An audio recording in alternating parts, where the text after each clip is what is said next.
Les premiers habitants de l'Angola sont des coïsans vivant de chasse et de cueillette, ne connaissant ni le métal, ni l'agriculture. Leur société, peu nombreuse, n'était pas hiérarchique, mais égalitaire.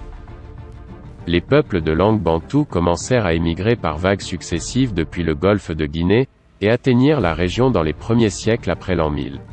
Les coïsans furent progressivement absorbés ou repoussés vers le sud, où des petits groupes résiduels existent jusqu'aujourd'hui.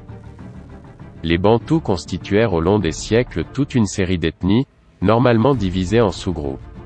Chaque ethnie ou sous-groupe s'identifie à un ancêtre mythique, mais ces ethnies ne cessent d'évoluer avec leur lignage et autres clivages, donnant souvent naissance à d'autres sous-groupes parfois antagonistes. Les Bantous imposèrent une société hiérarchique et apportèrent la métallurgie et l'agriculture. Les terres étaient invendables et étaient une propriété collective. L'esclavage était déjà connu et était juridique, les prisonniers de guerre ou les criminels devenant des esclaves temporaires. Assez tôt, se formèrent des unités politiques d'envergure, dont les plus connus sont le royaume du Congo et le royaume Lunda. Les Bakongo parvinrent à développer une civilisation puissante. Leur royaume finit par dominer le nord-est de l'Angola actuel, l'ouest de la République démocratique du Congo et de la République du Congo ainsi que le sud du Gabon. Il était à son apogée lors de l'arrivée des Européens, grâce à l'échange d'objets de fer, armes, ou, contre de l'ivoire avec les peuples de l'intérieur. Le souverain, le Mani Congo, vivait dans une vaste capitale, Mbanza Congo, le fort des Congos. Les Bakongo utilisaient les coquillages comme monnaie, et le tissage des habits avec du raffia ou du cuir, ainsi que le travail du métal était réservé aux aristocrates, les Mani Vangu Vangu. Le léopard est considéré comme un animal sacré, symbole de l'intelligence. Nombreux seront les dignitaires à porter un chapeau léopard en guise de couronne. Au sud de ce royaume, les Ambundu, dont une partie était liée au Mani Congo, constituèrent plusieurs États, notamment Ndongo, dont le roi porte le titre de Ngola, d'où le pays tirera plus tard son nom, et Matamba. Au nord-est s'imposa le royaume Lunda dont le centre se trouvait dans l'extrême sud, Katanga devenu Shaba, de la République démocratique du Congo. Au centre du pays, sur les plateaux, se forme une autre importante ethnie, les Ovimbundu, qui constituent également plusieurs États. Ceux-ci soumettent pendant certaines périodes des petites ethnies vivant plus à l'est, et leur imposent un tribut, esclaves, bétail, métaux. Leur langue, l'Umbundu, se répand comme langue commerciale dans l'est du pays. À l'ouest, les Ovimbundu assimilent progressivement les populations vivant entre les montagnes et la mer. Au sud des Ovimbundu se constitue toute une série de peuples, surtout les Nyanekan Kumbi, qui combinent l'agriculture et l'élevage, et les Ovambo qui vivent de l'élevage et du commerce de sel et de fer. Vers 1482, l'explorateur portugais Diogo Cao atteint le cap du Loup à l'embouchure du fleuve Congo. Les Portugais débarquent et gravent le blason du Portugal sur le rocher de Matadi, en République démocratique du Congo, et érigent une croix sur les côtes angolaises, Padrao. Les Portugais tirent d'abord profit de la stupeur des Africains voyant pour la première fois, des hommes blancs ayant des armes à feu inconnues. Le Mani Congo est alphabétisé et converti tandis que des collèges jésuites sont construits. Les Portugais forment aussi des tailleurs de pierre, probablement pour construire des églises. Mbanza Congo est rebaptisé Sao Salvador, Saint-Sauveur, de Congo. La majeure partie de la population vit néanmoins le christianisme comme une magie supplémentaire des nobles. Au nord de l'Angola, au tout début de l'empire colonial portugais, une guerre civile entre Africains du Congo pro et anti-portugais éclate en 1506 et se termine avec la victoire des premiers. Le royaume Congo est alors à son apogée et compte environ 4 millions d'habitants, et est donc plus peuplé que le Portugal, 1,5 million. Pour réussir cette guerre, les Portugais apprennent aux Bakongo à fabriquer et utiliser des arquebuses et des mousquets à mèche. Le fleuve que les Bakongo appellent Nzadi ou Nzer, donne Zaïre en portugais. Les relations entre Portugais et Congos d'abord égalitaires, échange d'ivoire contre armes à feu, tournent à une mainmise des Portugais qui, désireux de s'approprier les mines d'or à la fin du XVe siècle, puis au cours des siècles suivants de se procurer des esclaves pour leur colonie du Brésil, vont par la suite recourir à la force.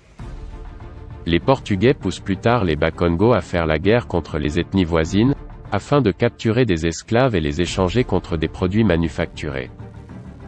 La conquête du cours du fleuve Cuenza lance l'histoire de l'Angola coloniale. Cette conquête est motivée dans un premier temps par la recherche de métaux précieux par les Portugais, même si elle va s'avérer infructueuse. La volonté des Portugais est de s'approprier les importantes mines d'argent, qu'ils pensent trouver en remontant vers les sources du fleuve. Balthazar de Castro évoque en 1526, ces célèbres mines d'argent de Cambambe, recherchées depuis 1520, mais les Portugais espèrent aussi rejoindre l'empire du Monomotapa et son or, acheminé par Sofala, au sud du delta du Zambèze, vers les commerçants indiens et leurs textiles du Gujarat. Les Portugais visent cet empire dès 1505, par les côtes du Mozambique, mais restent confinés sur le littoral jusqu'en 1513. Les commerçants portugais seront les premiers Européens à parcourir les ruines du Grand Zimbabwe, qu'un explorateur européen décrira en 1531. Mais il faudra attendre 1629 pour qu'ils atteignent cet empire du Monomotapa, trop tard, car l'épuisement de l'or des rivières est réel, après un apogée atteint dès les années 1440. Aux 2/3 du XVIe siècle, les projets de colonisation du fleuve Cuenza et du Grand Zimbabwe se conjuguent, des missionnaires jésuites sont envoyés au Mozambique en même temps qu'à la nouvelle implantation de Luanda, pour rejoindre les mines d'or que la tradition orale attribue à l'empire du Monomotapa, depuis la côte de l'océan Indien. En 1567, le comptoir de Luanda est ébauché, sur une île de l'embouchure du Cuenza, à 300 km au sud de l'embouchure du fleuve Congo, épicentre du royaume du Congo. En 1575, la couronne portugaise accorde à Paulo Dias de Nové une charte pour bâtir 3 forts entre le Bengo et le Cuenza, fleuve au sud du Congo, navigable jusqu'à 200 km dans l'intérieur. Pendant 3 ans, accompagné de 350 à 700 trafiquants, cordonniers et tailleurs, selon les sources, il vit en paix avec le roi d'Angola, puis il reçoit de 1578 à 1587, 5 renforts successifs en hommes et matériel. Quand le roi d'Angola fait tuer 30 Portugais en 1580 et saisit leurs marchandises, ces derniers renoncent à s'emparer des mines pacifiquement et décident de les passer tous au fil de l'épée. Cette période est connue grâce à l'historiographie portugaise de l'outre-mer, qui a bénéficié de l'ouvrage de synthèse d'Antonio Bracio, publié à partir de 1952, comportant un recueil de documents concernant l'ensemble de l'action du Portugal en Afrique occidentale, sous le nom de Monumenta Missionaria Africana, divisé en 2 séries. La première, en 7 volumes à partir de 1952, consacrée au diocèse de Congo-Angola, couvre la période 1471 à 1630, et la seconde, publiée à partir de 1958, concerne l'ancien diocèse du Cap-Vert avec un premier tome, consacré à la période 1342 à 1499. L'ouvrage ne traite pas seulement de questions missionnaires mais inclut des sources. Un missionnaire écrit ainsi en 1583, que cette année, les Portugais ont conquis la moitié du royaume d'Angola et battu 4 armées du roi. Des milliers de ses vassaux ont été tués, et on s'est emparé des mines de sel, ce qui est le plus grave pour eux, car le sel leur sert de monnaie. D'innombrables esclaves ont été capturés. Entre 1583 et 1618, les Portugais bâtissent un réseau de forteresses, structuré sur l'axe fluvial majeur de la région, le fleuve Cuenza. Les 4 principales forteresses sont Massangano, édifiée en 1583, Muxima, en 1599, Cambambe, en 1603, et Ambaka, en 1618. Une autre est érigée dans la région de Kisama, au sud du fleuve, pour contrôler les mines de sel, mais abandonnée ensuite car son coût de maintenance est trop élevé. Celle d'Ango, fondée au début des années 1610, bien que difficile à ravitailler car éloignée des fleuves, permet de maintenir une pression militaire sur le roi du Ndongo, puis est déplacée de quelques lieues, à Ambaka. Ces forteresses deviennent un point de départ pour les missions d'évangélisation. Après la mort de Nové, en 1589, la couronne reprend l'Angola, y nomme des gouverneurs et installe le système d'encomienda similaire à celui des Espagnols en Amérique, avec des abus qui font polémique. Le sujet est porté jusqu'à Madrid en 1601 devant Philippe II d'Espagne, qui en ordonne la suppression, les tributs devant désormais être versés aux gouverneurs à partir de cette date. En 1603, les Portugais, dans la région de Cambambe, ne découvre finalement que de modestes gisements de cuivre. Lisbonne décide alors de mettre officiellement fin à la conquête, par l'instruction de Manuel Pereira Forja, nommé gouverneur d'Angola en 1606. Mais dans les faits, la progression territoriale continue jusqu'à la fin des années 1620, sous la pression des officiers portugais, mal payés, qui lancent de nombreuses attaques et actions punitives pour capturer des esclaves, au moment où la culture du sucre prend son essor au Brésil. De 1603 à 1623, les gouverneurs eux-mêmes perpétuent les abus en soutenant ces guerres contre les Noirs avec pour but de capturer des esclaves. Ils vont ensuite recruter, d'abord comme supplétifs militaires puis comme courtiers d'esclaves, une bande de mercenaires nomades, qu'ils présentent comme des jagas cannibales, et qui fonderont dans l'est du pays le petit royaume de Cassange, dont la notoriété sera sans rapport avec ses dimensions réduites. Les habitants du Dong, eux, fuiront, pour certains jusqu'au-delà du Kwango. Les marchands portugais font aussi des raids au Congo avec l'approbation tacite ou ouverte du gouverneur de l'Angola. En 1624, les Néerlandais tentent de s'emparer de Luanda 2 fois, après la prise de Salvador de Bahia, au Brésil, via 2 expéditions, menées par Philippe Van Zuylen, puis Pierre Heine. Ce dernier s'empare d'une flotte espagnole remplie d'argent du Pérou, au large de Cuba. Puis, profitant du flottement politique provoqué par la restauration de l'indépendance du Portugal vis-à-vis de l'Espagne en 1640, il s'attaque à Luanda et Sao Tomé. Dans un rapport de l'époque, un des dirigeants de la WIC écrit « Sans esclaves, il n'y pas de Pernambouc, et sans Angola, il n'y pas de Portugal ».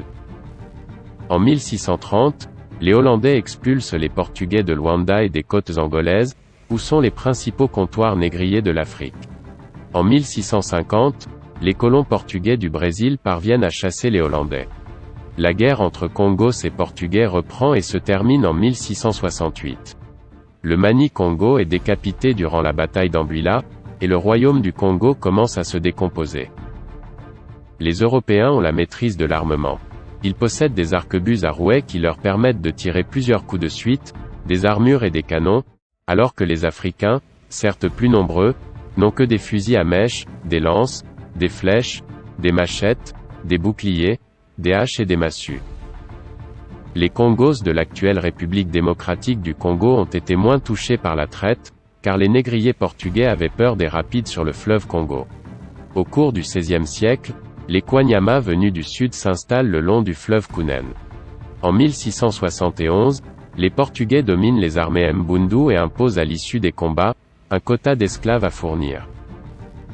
L'Angola est le premier pays africain à connaître la colonisation européenne. Le Portugal s'installe dans la région côtière, et bâtit 5 forts jusqu'à 200 km dans l'intérieur des terres. La colonisation des rives du fleuve Congo s'avère plus contestée. Le pays devient un vaste territoire de chasse aux esclaves à destination du Brésil et de Cuba. On estime que, du XVIe au XIXe siècle, 4 millions d'entre eux ont survécu au voyage et sont devenus des esclaves au Brésil. Durant tout le régime esclavagiste, l'Angola reste lié au Brésil parce qu'il lui fournit les esclaves pour travailler notamment dans les plantations et les mines, et qu'en retour le Brésil envoie ses trafiquants, ses fonctionnaires et son portugais, c'est-à-dire la variété de cette langue parlée au Brésil. Les colons portugais et brésiliens s'installent sur les côtes et se mélangent à la population noire, pour consolider l'Angola comme possession portugaise. Les Portugais y fondent des villes comme Luanda ou Benguela, qui possèdent des prisons pour garder les esclaves jusqu'à leur embarquement. Une importante communauté métissée se développe, sa culture mêlant les coutumes africaines et celles des Portugais. En 1836, les Portugais interdisent la traite des Noirs. L'Angola aura été le pays le plus dépeuplé par la traite. Vers la fin du XIXe siècle apparaissent les Chokwe, une ethnie apparentée aux Lindas, fournissant de l'ivoire aux Européens par l'intermédiaire des ethnies côtières. À la toute fin du XIXe siècle, les Portugais commencent à développer l'intérieur du pays, mais la conquête du reste de l'Angola est lente. En 1890, l'ultimatum britannique de 1890 entraîne quelques troubles, mais aussi le retrait partiel de troupes portugaises. En 1910, la proclamation de la République portugaise modifie quelque peu la situation officielle portugaise. En 1920, après plus de 174 campagnes militaires, le Portugal contrôle tout le pays. Au cours de cette conquista, les Portugais sauront user des guerres interethniques entre Africains.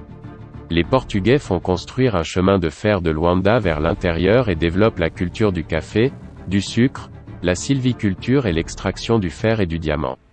Ces matières premières exportées par les ports de la côte, alimentent à des prix imbattables l'industrie portugaise. L'extraction pétrolière commence ainsi en 1954. À partir de 1933, date de la fondation de l'Estado Novo, nouvel État, par António de Oliveira Salazar au Portugal, le régime colonial se durcit considérablement. Le Portugal instaure alors le régime de l'indigénat. 3 catégories d'individus sont instituées, les civilizados, les Portugais, les assimilados regroupant les métis et quelques noirs qui ont accès à l'instruction, les indígenas, les noirs, 98% de la population, dont une partie est soumise aux travaux forcés, à l'interdiction de circuler la nuit, aux réquisitions, aux impôts sur les réserves et à un ensemble d'autres mesures tout aussi répressives, telles que les châtiments corporels dans certains cas. Ce système colonial perdure jusqu'en 1954, alors qu'il est considérablement allégé, puis définitivement aboli en 1962. En 1951, l'Angola devient une province ultramarine. Les Angolais peuvent devenir des citoyens portugais moyennant certaines conditions. Cependant, les mouvements d'opposition grandissent, des partis politiques tels que le Mouvement populaire de libération de l'Angola, MPLA, un mouvement d'orientation marxiste, expression des métis et des citadins et l'UNPA sont créés en 1956. Le 4 février 1961, des membres du MPLA parmi lesquels Deolinda Rodrigues de Almeida, attaquent la prison de Luanda afin de libérer les prisonniers politiques, et massacrent 2000 colons portugais. Les représailles de l'armée portugaise font 10 000 victimes dans la communauté noire, et des centaines de milliers d'Angolais doivent fuir vers le Congo-Léopoldville. Cette insurrection de Luanda assimilée à une véritable prise de la Bastille déclenche la guerre d'indépendance. Le Portugal est présent avec un contingent d'environ 200 000 hommes venus de métropoles et des corps de colons volontaires, avec le soutien logistique de l'OTAN. 3 groupes armés se constituent en face. Le MPLA d'Agostinho Neto, le FNLA d'Holden Roberto, et l'UNITA de Jonas Savimbi. Le Portugal n'envisage alors pas du tout de décoloniser l'Angola mais prévoit de l'intégrer comme une province. En effet, ce Brésil avorté avait un rôle clé dans l'économie portugaise, fournir des devises fortes, diamants, pétrole, des matières premières bon marché pour l'industrie, coton, sucre, café, bois, la politique du président Salazar étant basée sur une substitution des importations. Il constituait également un réservoir de travailleurs forcés. Dès 1962, le FNLA forme un gouvernement angolais en exil à Léopoldville, et l'ONU condamne les massacres portugais et reconnaît le droit du peuple angolais à l'indépendance. Pour calmer les mouvements indépendantistes, le Portugal abolit le travail forcé en 1962, et accepte d'investir plus d'argent en Angola. En effet, l'effectif des enseignants quadruple entre 1961 et 1974. Cependant, la plupart des élèves du secondaire étaient toujours blancs. La métropole offre la citoyenneté portugaise à tous les Angolais. Si certains l'acceptent et émigrent au Portugal à la recherche d'un meilleur niveau de vie, d'autres la rejettent par conviction nationaliste. Lisbonne chercha un soutien étranger en ouvrant sa colonie aux capitaux étrangers. L'exploitation du pétrole fut confiée aux entreprises françaises et américaines, celle du diamant aux Belges, encore maîtres du Congo voisin, et aux Sud-Africains. Ceci marque un tournant dans l'histoire africaine, les puissances coloniales perdent petit à petit pied dans le continent, pas seulement au profit des Africains mais aussi de nouvelles puissances impériales. Le Portugal impose alors un service militaire et envoie des centaines de milliers de soldats pour tenir l'Angola. 3300 soldats portugais mourront en 14 ans de guerre tandis que dans d'autres provinces ultramarines, au Mozambique et en Guinée, se déclenchent des guerres du même type. L'effort de guerre absorbera 40% du budget de l'État. Le Portugal devient pays d'émigration et devra faire venir de la main-d'œuvre africaine.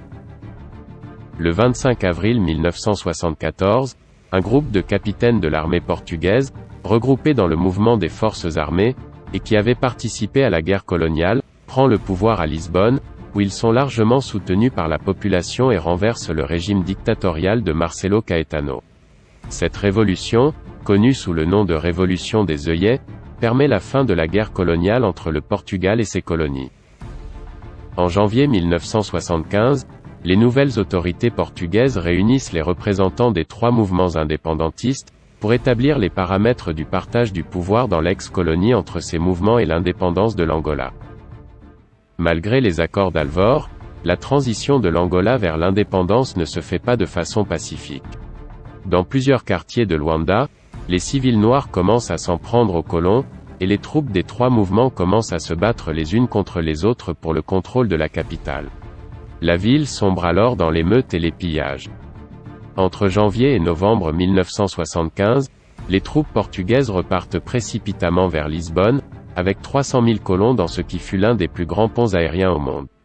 Au cours de l'été 1975, le MPLA remporte la guerre des villes et expulse les 2 autres mouvements de la capitale et des principales villes. Le 11 novembre 1975, jour convenu pour l'indépendance, les autorités portugaises descendent pour la dernière fois le drapeau portugais du palais du gouverneur civil, et le soir même, Agostinho Neto proclame l'indépendance de la République populaire d'Angola, au son des combats à quelques kilomètres de Luanda. Le pays est déjà entré dans la guerre civile qui ne se terminera qu'avec les accords de Bicesse, le 31 mai 1991. En 1975, le Premier ministre sud-africain John Vorster et son chef des services de renseignement, Hendrik van der Berg, envisagent une implication minimum et circonstanciée des forces armées sud-africaines pour installer un gouvernement pro-occidental en Angola. Tandis que Peter Willem Botha, ministre de la Défense, et le chef des armées, Magnus Malan, convaincus de l'existence d'un plan global soviétique dont l'objectif serait la prise de pouvoir en Afrique du Sud, se font les avocats d'une invasion du pays par les troupes sud-africaines pour chasser le MPLA de Luanda. Finalement, la première option est approuvée, et, en août 1975, avec le soutien du gouvernement américain du président Gerald Ford, les troupes sud-africaines envahissent le sud de l'Angola jusqu'à atteindre quelques semaines plus tard la banlieue de Luanda. De leur côté, les troupes zaïroises, sous le gouvernement de l'autocrate Mobutu Sese Seko, soutenues par la Belgique et les États-Unis, entrent également en Angola où ils soutiennent le FNLA contre le MPLA. Cette coalition menace de prendre Luanda. C'est alors que des milliers de soldats cubains affluent pour aider Neto et défont les troupes zaïroises. Les dirigeants du MPLA s'emparent alors de vastes contrées du pays mais ne parviennent pas à vaincre la guérilla de l'UNITA, tandis que le Zaïre se retire de la guerre privant le FNLA de son soutien. Ce mouvement perd alors toute importance dans la guerre. Au mois de décembre, le Congrès des États-Unis retire finalement son aide financière au mouvement et aux troupes hostiles au MPLA, alors que l'armée sud-africaine est aux portes de la capitale angolaise. Les activités de la CIA en Angola persisteront cependant jusque dans les années 2000. Furieux et humiliés par ce revirement, les Sud-Africains apparaissent alors comme les seuls coupables de l'invasion et sont obligés de se retirer du pays. Ils apporteront dorénavant une aide logistique au mouvement rebelle de l'UNITA de Jonas Savimbi, afin notamment de protéger la frontière nord de leur colonie du sud-ouest africain contre les infiltrations de la SWAPO, le mouvement de libération nationale de la Namibie. L'Angola s'enfonce dans une guerre civile ethnique, entre le MPLA, soit les métis et les citadins soutenus par l'Union soviétique et Cuba, et d'autre part, l'UNITA, un mouvement regroupant surtout les Ovin-Bundes, 40% de la population, et appuyé par les États-Unis, le Royaume-Uni et l'Afrique du Sud. Un autre mouvement, le FNLA, attaquant le MPLA par le nord en venant du Zaïre, approche de la capitale soutenu par des troupes de Mobutu dont la direction tactique et logistique est soutenue par la Belgique et les États-Unis. Mais la guerre s'enracine dans la différence de développement entre la côte occidentalisée et moderne et l'arrière-pays moins industrialisé et resté beaucoup plus africain, et où le sentiment clanique est encore omniprésent en opposition avec les stratégies des partis fondées sur des doctrines politiques. Alors que les forces du MPLA sont appuyées par des soldats cubains, commandés par le général Arnaldo Ochoa, exécuté à Cuba plus tard pour haute trahison et trafic de drogue en 1989, et l'aviation soviétique, celles de l'UNITA le sont par des soldats sud-africains. Neto lance une opération militaire au Zaïre voisin dans la région du Chaba, et fait noyer des mines afin de nuire à l'économie du puissant voisin. Les troupes zaïroises se retirent alors qu'une tension se développe entre Mobutu et les Belgo-Américains. le FNLA perd alors toute importance et son chef Holden Roberto, père historique du mouvement indépendantiste, doit s'exiler au Zaïre. À la mort de Neto en 1979, Dos Santos prend le pouvoir à Luanda. Politicien habile, il désamorce lentement la guerre en se tournant vers l'Occident, en écartant l'aile radicale de son parti. Les secteurs agricoles et miniers sont ravagés par la guerre qui fait venir de nombreux réfugiés à Luanda. Le pétrole reste la seule source de richesse sur laquelle repose la fortune des hauts fonctionnaires du MPLA, tandis que l'UNITA se finance grâce au trafic de diamants. Même indépendant, le pays est encore dépendant du Portugal, notamment en matière d'éducation. Si l'alphabétisation progresse, c'est grâce aux ONG portugaises et brésiliennes qui développent aussi pour la première fois l'enseignement secondaire et universitaire. En janvier 1984, l'Afrique du Sud obtient de l'Angola la promesse du retrait de son soutien à la SWAPO, mouvement indépendantiste marxiste-léniniste namibien installé en Angola depuis 1975, en échange de l'évacuation des troupes sud-africaines d'Angola.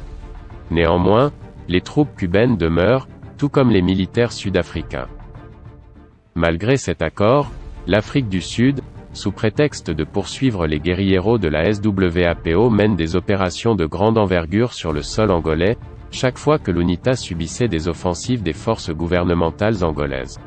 En parallèle, l'Afrique du Sud organise des attentats en Angola. En mai 1985, une patrouille angolaise intercepte à Malongo un commando sud-africain qui s'apprêtait à saboter les installations pétrolières. Les États-Unis procurent aux rebelles des missiles solaires Stinger, en passant par la base de Kamina, dans le sud du Zaïre, base que les États-Unis envisageraient de réactiver de façon permanente. L'aide américaine porterait également sur des armes anti-chars devant permettre à l'UNITA de mieux résister aux offensives, de plus en plus menaçantes de l'armée de Luanda contre les zones encore sous son contrôle dans l'est et le sud-est du pays.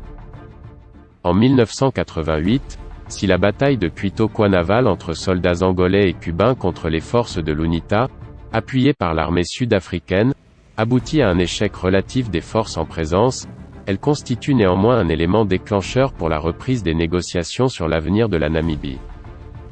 Le 20 juillet 1988, un accord en 14 points est trouvé entre l'Afrique du Sud, l'Angola et Cuba. Parmi ceux-ci, la mise en œuvre de la résolution 435 prévoyant des élections en Namibie sous le contrôle des Nations Unies en contrepartie du repli du contingent cubain, manifestant le succès du linkage formulé depuis 1979, par l'Afrique du Sud avec le soutien des États-Unis depuis 1981.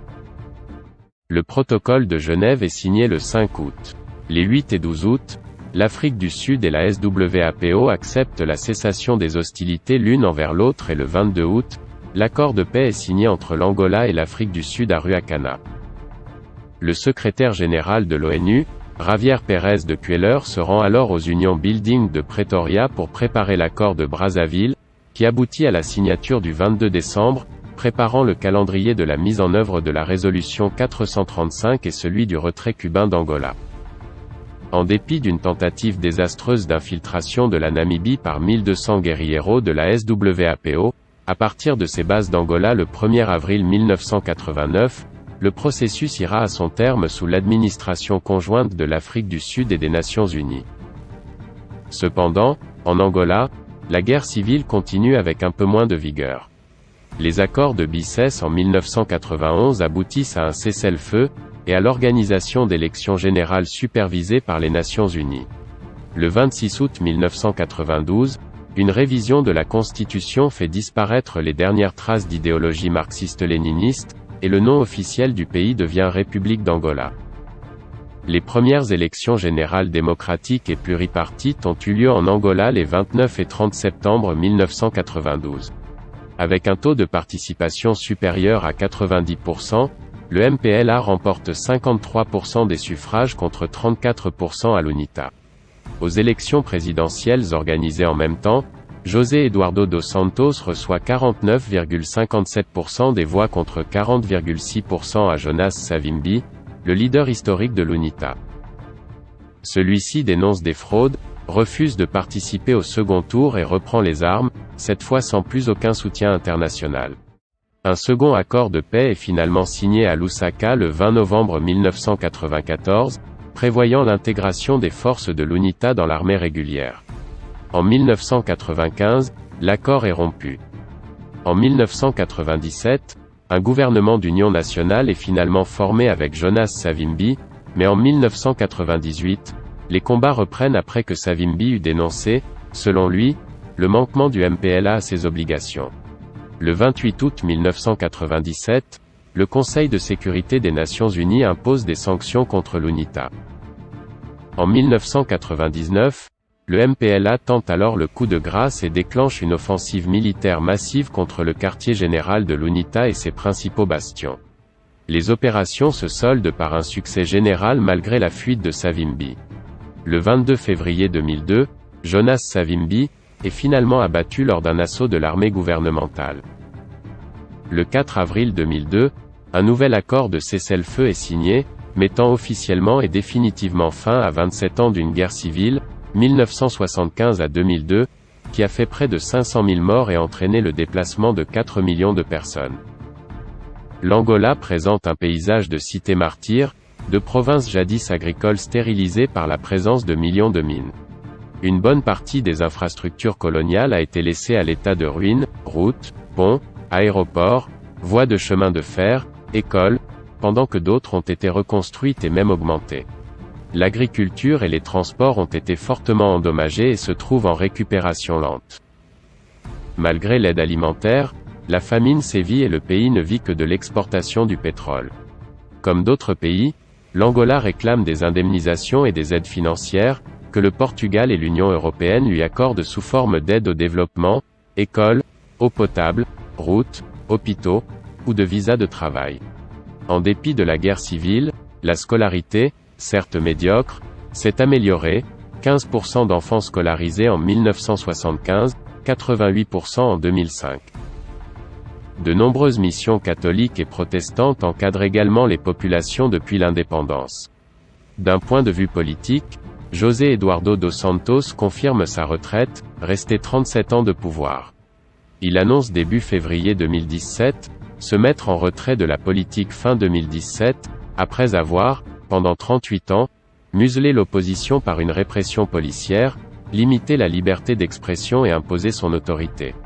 Il choisit pour lui succéder João Lourenço. Le parti au pouvoir depuis plus de 4 décennies en Angola, le Mouvement populaire de libération de l'Angola, MPLA, remporte les élections générales, en août 2017, avec plus de 64% des suffrages. Le candidat du MPLA, João Lourenço, succède donc comme prévu à la tête du pays au président José Eduardo dos Santos.